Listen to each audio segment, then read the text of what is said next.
بسم اللہ الرحمن الرحیم۔ السلام علیکم ورحمۃ اللہ وبرکاتہ۔ الحمدللہ رب العالمین والصلاة والسلام علی نبینا محمد وعلی آلہ وصحبہ اجمعین۔ فاعوذ باللہ من الشیطان الرجیم، بسم اللہ الرحمن الرحیم۔ یا ایہا الذین آمنوا کونوا قوامین للہ شہداء بالقسط ولا یجرمنکم شنآن قوم علی الا تعدلوا اعدلوا هو اقرب للتقوی واتقوا اللہ ان اللہ خبیر بما تعملون۔ اے ایمان والو، تم اللہ کی خاطر حق پر جم جاؤ اور راستی اور انصاف کے ساتھ گواہی دینے والے بن جاؤ۔ کسی قوم کی مخالفت یا کسی قوم کی عداوت تمہیں ان کے خلاف عدل و انصاف نہ کرنے پر آمادہ نہ کرے۔ عدل کیا کرو، جو پرہیزگاری کے قریب ہے۔ اللہ تعالیٰ کا تقوی اختیار کرو، اللہ تعالیٰ سے ڈرتے رہو۔ میرے دوستو، آج کا ہمارا موضوع اس آیت کے حوالے سے عدل و انصاف کے بارے میں ہے۔ عدل و انصاف ہم سب جانتے ہیں، ہماری زبان پر یہ جاری رہتا ہے، لیکن اس کی حقیقت کیا ہے؟ اس پر عمل کرنے والوں کو اللہ تعالیٰ کی طرف سے کیا اجر و ثواب ملے گا؟ اس کی خلاف ورزی کرنے والے، ان کا کیا انجام ہوگا؟ اس حوالے سے مختصر سی گفتگو ہوگی۔ سب سے پہلے یہ کہ عدل کہتے کس کو ہیں؟ عدل کہتے ہیں کہ اعطاء کل ذی حق حقہ۔ عدل کا معنی ہے کہ ہر حقدار کو اس کا حق دیا جائے، جو بھی اس کا حق بنتا ہے، اس کے وہ حقوق، اس میں حق تلفی نہ ہو، اس کو پورے دیا جائے۔ اس کو کہتے ہیں عدل اور انصاف۔ اور اس کے مقابلے میں ظلم کا لفظ استعمال کیا جاتا ہے، یعنی جو عدل نہیں کرے گا وہ ظالم ہوگا۔ اور ظالم کے حوالے سے احادیث آپ کے سامنے ہے کہ یہ وہ شخص ہوگا جس نے لوگوں کے ساتھ حق تلفی کی ہوگی اس دنیا میں، لیکن نمازی ہوگا، روزے دار ہوگا اور تمام دوسری نیکیاں ہوں گی، لیکن وہ جائے گا جہنم میں، محض اس وجہ سے کہ وہ ظالم رہا ہوگا۔ تو بہرحال اس حوالے سے ہمیں بہت ہی چوکنا رہنے کی ضرورت ہے۔ اگر ہم عدل و انصاف سے کام نہیں لیتے تو رسول اکرم صلی اللہ علیہ وسلم نے جیسے کہ فرمایا ہے کہ چاہے وہ وقت کا حاکم کیوں نہ ہو، چاہے وہ گھر کا ذمہ دار کیوں نہ ہو، چاہے وہ اپنے خاندان، اپنے قبیلے کا ذمہ دار کیوں نہ ہو، اگر اس کے پاس اتھارٹی ہے کسی بھی معاملے میں عدل کرنے کی اور فیصلہ دینے کی، تو اس کو اس معاملے میں بہت ہی متنبہ رہنا چاہیے، بہت ہی چوکنا رہنا چاہیے، کیونکہ رسول اکرم صلی اللہ علیہ وسلم کا ارشاد گرامی ہے کہ قاضی 3 قسم کے ہوتے ہیں۔ ان میں سے دو قاضی یعنی فیصلہ کرنے والے وہ جہنم میں جائیں گے، اور صرف ایک قاضی ہوگا جو جنت میں جائے گا۔ آپ نے فرمایا کہ وہ قاضی، پہلا جو نمبر، وہ قاضی جو جانتے بوجھتے غلط فیصلہ کرتا ہے، ناحق کسی کا حق مار دیتا ہے، تو وہ جہنم میں جائے گا۔ اور دوسرا وہ قاضی ہے کہ جس نے اس مسئلے کے بارے میں پوری طرح علم حاصل نہیں کیا اور تفصیلی طور پر اس کے بارے میں نہ جانا، فریقین کی بات مکمل طور پر نہ سنی، اور بغیر علم کے اگر اس نے فیصلہ دے دیا ہے تو وہ بھی جہنم میں جائے گا۔ اور تیسرا قاضی وہ ہے کہ جس نے حق کا ساتھ دیا اور حق کے ساتھ فیصلہ کیا، عدل کے ساتھ فیصلہ کیا، تو اللہ تعالیٰ اس کو جہنم سے بچا کر جنت میں بھیجیں گے۔ تو اس معاملے میں ہم نے دیکھنا ہے کہ ہم نے اپنی جنت بنانی ہے یا ہم نے اپنے جہنم بنانا ہے۔ تو اس اعتبار سے ہمیں پوری طرح اس معاملے میں چوکنا رہنے کی ضرورت ہے کہ ہم جب بھی کسی بھی معاملے میں، اگر گھر کا معاملہ ہو، خاندان کا معاملہ ہو، اگر ہمیں کوئی انصاف کرنا ہو، اگر ہمیں کوئی فیصلہ سنانا ہو، تو اس معاملے میں ہم عدل و انصاف سے کام لیں۔ عدل و انصاف سے اگر کام نہیں لیں گے تو پھر ہو سکتا ہے کہ اللہ تبارک و تعالیٰ کے پاس ہمیں جواب دینا پڑے گا، اللہ تعالیٰ کے پاس ہمیں جواب دینا پڑے گا۔ اس حوالے سے میرے دوستو، جیسے کہ آپ جانتے ہیں کہ جو عدل اور انصاف ہے اس میں اس کی 2-3 قسمیں ہوتی ہیں۔ ایک تو جو حقوق ہیں ان میں 2-3 قسمیں ہیں۔ ان میں سے ایک حق ہوتا ہے اللہ تبارک و تعالیٰ کے حوالے سے کہ اللہ کے حقوق، پھر اسی طرح دوسرے ہوتا ہے کہ اپنے نفس کے حقوق، اسی طرح بندوں کے حقوق۔ تو اب ہم نے دیکھنا ہے کہ ہم کیا سبھی کے حقوق صحیح طور پر ادا کر رہے ہیں کہ نہیں ادا کر رہے ہیں، اور اگر ہم نے اس معاملے میں کوئی کمی بیشی کی ہے تو پھر اللہ تعالیٰ کے پاس ہماری پکڑ ہوگی. جیسے کہ سب سے پہلے تو آپ دیکھیے کہ اللہ تعالیٰ کے ہم پر کیا حق ہے ہم نے جاننا ہے. اللہ تعالیٰ کے حقوق کے حوالے سے رسول اکرم صلی اللہ علیہ وسلم کی ایک حدیث ہے صحیح بخاری اور مسلم میں، جس میں حضرت معاذ بن جبل رضی اللہ تعالیٰ عنہ رسول اکرم صلی اللہ علیہ وسلم کے ساتھ ایک سواری پر سوار تھے، آپ کے پیچھے بیٹھے ہوئے تھے. تو رسول اکرم صلی اللہ علیہ وسلم نے چلتے چلتے حضرت معاذ بن جبل کو سے یہ پوچھا کہ اے معاذ، تمہیں پتہ ہے کہ تم پر اللہ کا حق کیا ہے؟ انہوں نے کہا کہ اللہ و رسول عالم. تو رسول اکرم صلی اللہ علیہ وسلم نے اس موقع پر ان کو فرمایا کہ حق اللہ علی العباد ان یعبدوہ ولا یشرکوا بہ شیئا، بندوں پر اللہ کا حق یہ ہے کہ وہ صرف اسی کی عبادت کریں اور اس کے ساتھ کسی اور کو شریک نہ کریں. اور پھر اس کے بعد رسول اکرم صلی اللہ علیہ وسلم تھوڑی دیر کے لیے آپ نے خاموشی اختیار کی. پھر اس کے بعد آپ نے پوچھا کہ حل تدری ما حق العباد علی اللہ، کہ اللہ کے بندوں کا اللہ پر کیا حق ہے؟ تو رسول اکرم صلی اللہ علیہ وسلم کے اس سوال پر انہوں نے وہی جواب دیا کہ اللہ و رسول عالم، کہ اللہ اور اس کے رسول بہتر جانتے ہیں. پھر آپ نے رسول اکرم صلی اللہ علیہ وسلم نے ان سے کہا کہ حق العباد علی اللہ اذا فعلوا ذلك اللہ يعذبهم، کہ بندوں کا حق اللہ پر یہ ہے، بندوں کا حق اللہ پر یہ ہے کہ اگر وہ اسی کی عبادت کرے، اس کے ساتھ کسی اور کو نہ شریک کرے، تو اللہ ان کو عذاب سے بچائے رکھے. تو معنی یہ ہوا کہ ہمارا اللہ تعالیٰ پر یہ حق ہے کہ ہم اللہ کے علاوہ کسی اور کی عبادت نہ کریں. چونکہ یہ ایک تفصیلی موضوع ہے، اس پر گفتگو ہوگی انشاءاللہ. تو میں آگے بڑھتے ہوئے اس کے بعد کا جو معاملہ ہے، جو مسئلہ ہے، وہ یہ کہ ہمارے اوپر اپنا حق کیا ہے، یعنی ہمارے اپنے نفس کا، ہماری اپنی جان کا، ہمارے اپنے جسم کا بھی یہ حق ہوتا ہے. تو اگر ہم نے اس میں بھی عدل و انصاف سے کام نہیں لیا تو پھر بھی اللہ تعالیٰ کے پاس ہم پکڑے جائیں گے. اس حوالے سے ایک حدیث جو صحیح بخاری کی ہے میں آپ کو بیان کروں گا آپ کے سامنے، کہ حضرت سلمان فارسی رضی اللہ تعالیٰ عنہ، اور یہ اس کا تعلق ہے ابو دردہ رضی اللہ تعالیٰ عنہ کے ساتھ بھی، کہ رسول اکرم صلی اللہ علیہ وسلم نے حضرت سلمان فارسی اور ابو دردہ رضی اللہ تعالیٰ عنہما کے درمیان مواخات کروا دی تھی. دونوں کو اسلام کی بنیاد پر بھائی بھائی بنا دیا تھا، اس لیے کہ اس میں سے ایک مہاجر تھے، ایک انصاری تھے. تو جب حضرت سلمان فارسی فرماتے ہیں کہ میں ابو دردہ کے گھر گیا تو میں نے ان کو پایا نہیں، لیکن میں نے ان کی بیگم کو دیکھا کہ وہ اپنے کپڑوں کے اعتبار سے، اپنے بالوں کے اعتبار سے کوئی ایسی نہیں لگتی تھی کہ جی کوئی اچھی حالت میں ہے. تو میں نے پوچھا کہ یہ تم نے کیا حالت بنا رکھی ہے؟ تو انہوں نے کہا کہ میں نے اس لیے یہ حالت بنا رکھی ہے کہ ابو دردہ کو دنیا سے کوئی دلچسپی باقی نہیں رہی ہے. تو وہ سمجھ گئے.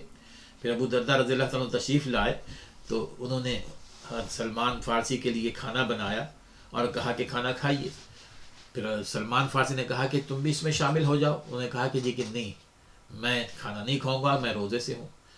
سلمان فارسی نے ان سے کہا کہ جی کہ نہیں، آپ نے اگر کھانا نہیں کھانا ہے تو میں بھی نہیں کھاؤں گا. بہرحال انہوں نے ان کے ساتھ کھانا کھا لیا. پھر اس کے بعد جب وہ رات گئے، آرام کرنے کے لیے گئے، تو حضرت سلمان فارسی کو تو انہوں نے کہا کہ آپ سو جائیں، اور وہ عبادت میں لگے رہے. جب انہوں نے عبادت کرنی شروع کی تو حضرت سلمان فارسی نے کہا کہ جی کہ نہیں، یہ تمہارے سونے کا وقت ہے، تم سو جاؤ. پھر وہ دوبارہ آدھی رات پہ اٹھے، پھر بھی حضرت سلمان فارسی نے ان سے کہا کہ جی کہ سو جاؤ. پھر جب رات کا آخری حصہ باقی رہ گیا تو حضرت سلمان فارسی بھی جاگے اور ان کو بھی جگایا، اور دونوں نے مل کے وہاں پر نماز بھی پڑھی، تہجد کی نماز پڑھی. اس موقع پہ حضرت سلمان فارسی رضی اللہ تعالیٰ عنہ نے حضرت ابو دردہ رضی اللہ تعالیٰ عنہ سے یہ کہا کہ تو یاد رکھو کہ ان لربک علیک حق، تمہارے رب کا تم پر حق ہے، ولنفسک علیک حق، تمہارے نفس کا بھی تم پر حق ہے، ولاہلک علیک حق، اور تمہارے اپنے گھر والوں کا بھی تم پر حق ہے. فأت کل ذی حق حقہ، تو ہر حقدار کو تم اس کا حق لوٹاؤ. پھر اس کے بعد یہ ہوا کہ وہ جب رسول اکرم صلی اللہ علیہ وسلم کے پاس پہنچے تو رسول اکرم صلی اللہ علیہ وسلم نے فرمایا کہ صدق سلمان، کہ سلمان نے جو بات بھی کہی ہے ابو دردہ کو وہ بالکل درست کہی ہے، بالکل سچی کہی ہے. معنی یہ ہے کہ ہم نے اپنے نفس کا بھی حق ادا کرنا ہے. اپنے نفس کا جو پہلا حق ہے میرے دوستو، وہ یہ کہ ہم اس کو اس تمام چیزوں سے بچائے رکھیں جو اس کے لیے نقصان دہ ہے. اور ان میں سب سے پہلی چیز یہ ہے کہ ہم اپنے نفس کو، اپنے آپ کو جہنم کی آگ سے بچائے رکھیں. جہنم کی آگ سے بچائے رکھنے کا طریقہ یہی ہے کہ اللہ تعالیٰ نے جو چیزیں ہم پر فرض فرمائی ہیں ان پر عمل ہو، جن چیزوں سے ہمیں روکا ہے اپنے آپ کو اس سے اپنے آپ کو روک لیں، اور اللہ تعالیٰ کی اطاعت میں اپنی زندگی گزاریں. تو یہ جہنم کی آگ سے بچنے کا طریقہ ہے. دوسرا یہ کہ نفس میں ہمارا جسم بھی شامل ہو جاتا ہے. تو اس اعتبار سے بھی چونکہ اللہ تعالیٰ کا یہ جسم اللہ تعالیٰ کی دی ہوئی نعمت ہے. جیسے کہ اللہ تعالیٰ فرماتے ہیں کہ وہ ان السمع والفؤاد والبصر والفؤاد كل ذلك كل اولئک کان عنہ مسئولا، کہ جو کچھ اللہ تعالیٰ نے تمہیں دیا ہے، چاہے وہ سماعت ہو تمہاری، چاہے وہ بصارت ہو تمہاری، چاہے وہ دل ہو، ان تمام نعمتوں کے بارے میں تم سے پوچھا جائے گا. ایک اور جگہ اللہ فرماتے ہیں کہ وَإِذْ تَأَذَّنَ رَبُّكُمْ لَئِن شَكَرْتُمْ لَأَزِيدَنَّكُمْ وَلَئِن كَفَرْتُمْ إِنَّ عَذَابِي لَشَدِيدٌ، کہ اللہ تعالیٰ نے یہ واضح طور پر فرما دیا ہے کہ جو نعمتیں اللہ تعالیٰ نے تمہیں دے رکھی ہیں، ان نعمتوں کا تم نے اگر شکریہ ادا کیا، شکر ادا کرتے رہے، اللہ تعالیٰ ان نعمتوں میں اضافہ فرمائے گا. اگر تم نے ناشکری کی تو اللہ تعالیٰ کا عذاب بڑا سخت ہے اور شدید ہے. معنی کیا ہے کہ یہ جو جسم ہے، جسم بھی اللہ تعالیٰ کی نعمت ہے، اور جسمانی طور پر بھی اگر ہمارے جسم کو جس چیز کی ضرورت ہے تو اس کا حق ہے. اگر وہ بھوکا ہے تو ہم اس کی بھوک کو مٹائیں، اگر وہ پیاسا ہے تو اس کی پیاس کو مٹائیں، اگر وہ تھکا ہوا ہے تو اس کو آرام دیں، اگر وہ کمزوری محسوس کر رہا ہے تو اس کے لیے قوت کی ذرائع استعمال کریں، قوت، تاکہ وہ قوت حاصل کرے. اگر وہ بیمار ہے تو اس کے لیے دوا دارو بھی کی جائے. اب یہ تمام چیزیں ہمارے جسم کا حق ہیں.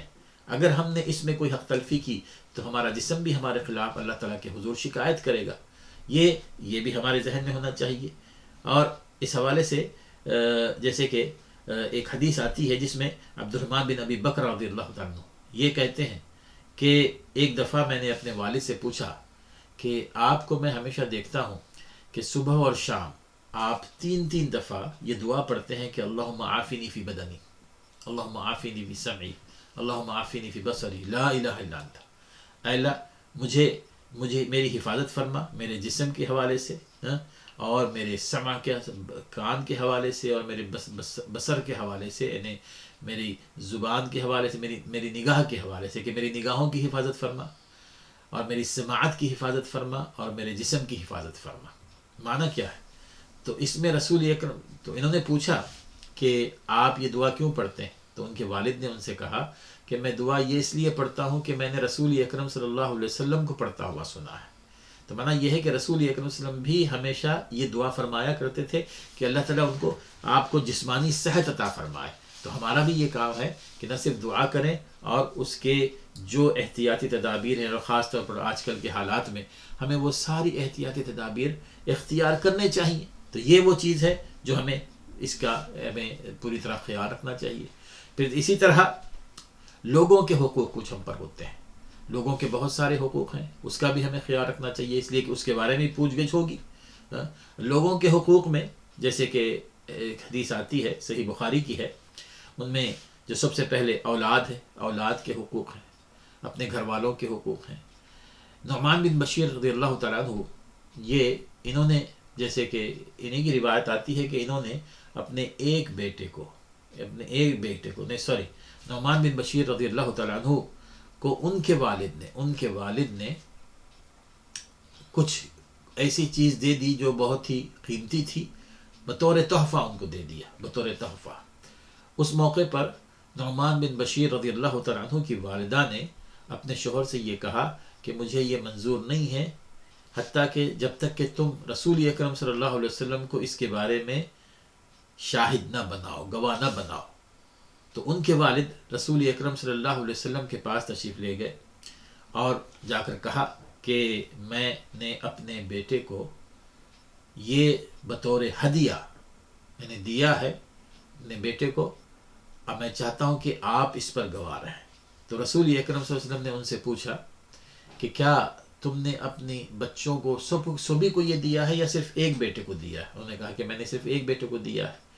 تو آپ نے فرمایا، ایک روایت میں آتا ہے کہ آپ نے فرمایا کہ اعدلوا فی اولادکم، اتقوا اللہ واعدلوا فی اولادکم، کہ اللہ تعالیٰ سے ڈرو اور اپنی اولاد کے بارے میں تقوی اختیار کرو، اپنی اولاد کے بارے میں انصاف کرو. اور دوسری ایک روایت میں آتا ہے کہ آپ نے فرمایا کہ میں کسی ظلم پر گواہ نہیں بن سکتا، ایسے کام پر گواہ نہیں بن سکتا کہ جس میں ظلم انوال ہو. تو معنی یہ ہے کہ ہم سب سے پہلے اپنے بچوں کے بارے میں کسی بھی قسم کا ایسا کام نہ کریں جس کی وجہ سے دوسروں کے حقوق، ان کی حق تلفی ہوتی ہو کسی ایک بچے کے ساتھ. اس معاملے میں ہمیں پوری طرح احتیاط برتنے کی ضرورت ہے. اسی طرح یعنی اس معاملے میں کچھ مسائل ہیں تفصیلی طور پر، لیکن وقت نہیں ہے یہاں پر. جیسے مثال کے طور پر ہر ایک کی اپنی ضرورت ہوتی ہے، یعنی ہر ایک کی اپنی ضرورت ہوتی ہے. مثال کے طور پر علماء نے اس میں تقسیم کیا ہے کہ بچوں کے ان کے اپنے خاص اخراجات ہوتے ہیں، اور دوسری چیز یہ ہوتی ہے کہ ان کو کوئی تحفے کے طور پر کوئی چیز آپ دیتے ہیں. خاص اخراجات کے حوالے سے اگر ایک بچہ ہے جو یونیورسٹی میں پڑھ رہا ہے تو ظاہر ہے کہ اس کے اپنے اخراجات بہت زیادہ ہوں گے. دوسرا بیٹا ہے جو مدرسے میں پڑھ رہا ہے، اسکول میں پڑھ رہا ہے، تو اس کے اخراجات یونیورسٹی میں پڑھنے والے بچے کے اخراجات سے کم ہوں گے. تو اس اعتبار سے اگر یونیورسٹی کے طالب علم کو آپ زیادہ دے رہے ہیں اور مدرسے کے طالب علم کو آپ کم دے رہے ہیں تو اس میں ناانصافی نہیں ہے، اس لیے کہ ان کے اپنے جو ذاتی اخراجات کے اعتبار سے آپ نے ان کو دیا ہے. لیکن اگر آپ اپنے بچوں کو کوئی خاص تحفہ دینا چاہتے ہیں جو ان کی اپنی ضرورت نہیں ہے تو اس معاملے میں ہمیں عدل و انصاف سے کام لینا پڑے گا. یہ اس کا ہمیں خیال رکھنا چاہیے. اسی طرح یہاں کے مسائل میں یہ بھی بات آتی ہے کہ بعض بچے ہوتے ہیں کہ والدین بوڑھے ہیں تو ان میں سے ہر کوئی والدین کی دیکھ بھال نہیں کر سکتا. اگر ان میں سے کوئی ایک بیٹا والدین کے ساتھ رہتا ہے تاکہ ان کی دیکھ بھال کرے تو ایسے موقع پہ اگر والدین اس کو اپنی جانب سے کچھ پیسے دیتے ہیں، تعاون کرتے ہیں، تو والدین کے بارے میں یہ نہیں کہا جا سکتا کہ آپ نے دوسرے بچوں کو کیوں نہیں دیا، اس لیے کہ وہ اپنا وقت دے رہا ہے تو اس اعتبار سے اس کا یہ حق بنتا ہے. پھر اسی طرح اس معاملے میں بعض لوگوں میں یہ غلط فہمی پائی جاتی ہے. اگر کسی کے 2-3 بیٹے ہیں اور اس میں سے ایک بیٹا نافرمان ہے، والدین کی بات نہیں مانتا، ان کے ساتھ اچھا سلوک نہیں کرتا، تو ہمارے ہاں یہ عام ہے. ہم یہ سمجھتے ہیں کہ اس کو ہم نے آخ کرنا ہے، یعنی اپنی جائیداد سے محروم کرنا ہے. میرے دوستو، اسلام میں اس کا کوئی تصور نہیں پایا جاتا، بلکہ اس کا حق ہر صورت میں اس کو ملنا چاہیے. اور اگر آپ سمجھتے ہیں کہ وہ برے اخلاق کا حامل ہے، اس میں بری عادتیں ہیں، یعنی شراب، جوا یا اس قسم کی چیزیں ہیں، اگر اس کو رقم دی جائے تو ہو سکتا ہے کہ وہ اس کو ضائع کر دے، تو آپ یہ کر سکتے ہیں کہ کسی قابل اعتماد ساتھی کے پاس اس کا جو حصہ ہے محفوظ کر دیا جا سکتا ہے کہ جب اس کو ضرورت ہو اس کے اپنے ذاتی یعنی معاملات کے لیے تو اس کو دیا جا سکتا ہے. پھر اسی طرح بچوں کے ساتھ بیوی بھی آ جاتی ہے تو بیوی کے بھی اپنے حقوق ہیں، بلکہ قرآن مجید میں اور احادیث میں بیوی کے حقوق بہت سارے بتائے گئے ہیں. موقع نہیں ہے.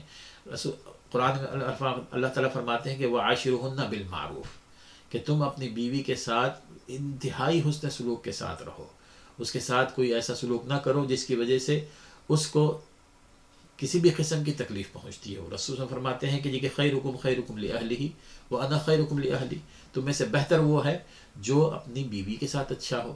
تو معنی یہ ہے کہ اس کے جو جسمانی اور دیگر حقوق ہوتے ہیں ان حقوق کی ادائیگی ہم پر ضروری ہے، اس پر خرچ کرنا ہم پر ضروری ہے.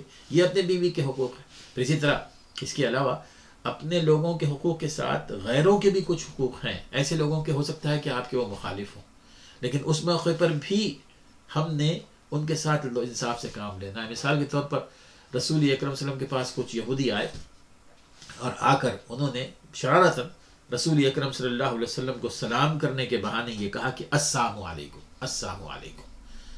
اس کا معنی ہوتا ہے کہ آپ پر موت آ جائے. السلام کہتے ہیں موت کو، انہوں نے السلام کے بجائے السام کا لفظ استعمال کیا. حضرت عائشہ رضی اللہ عنہا سن رہی تھی، وہ انتہائی غضبناک ہو گئی. انہوں نے ان کو جواب دیا کہ علیکم السام واللعن والغضب، کہ تم پر موت طاری ہو جائے، تم پر اللہ تعالیٰ کا غضب ہو، تم پر اللہ تعالیٰ کی لعنت ہو، یہ تمام چیزیں. تو رسول اکرم صلی اللہ علیہ وسلم نے حضرت عائشہ فرمایا کہ مہلنا یا عائشہ، عائشہ عائشہ تھوڑا سا خیال رکھو، فإن اللہ يحب الرفق، فإن اللہ يحب الرفق فی الامر کلہ، کیونکہ اللہ تعالیٰ تو نرمی کو ہر کام میں پسند فرماتا ہے کہ تھوڑا سا نرمی اختیار کرو. فقلت یا رسول اللہ اولم تسمع ما قالوا، حضرت عائشہ فرماتی ہیں کہ آپ نے نہیں سنا کہ وہ آپ کو کیا کہہ رہے تھے. قال رسول اللہ صلی اللہ علیہ وسلم فقد قلت وعلیکم، آپ فرمایا کہ میں نے سن لیا ہے، میں نے کہا ان کو وعلیکم، کہ تم پر بھی وہ ہو جو تم نے مجھے کہا ہے. تو بہرحال میرے دوستو، عدل و انصاف سے ہمیں کام لینا چاہیے، چاہے گھر کا معاملہ ہو چاہے باہر کا معاملہ ہو. یہی وہ چیزیں ہیں جو ہمارے لیے اس دنیا میں بھی برکت کا باعث بنتی ہیں اور آخرت میں بھی دوزخ سے نجات کا باعث بنتی ہیں. اللہ تعالیٰ ہمیں توفیق عطا فرمائے. سبحان ربك رب العزة عما يصفون وسلام على المرسلين والحمد لله رب العالمين.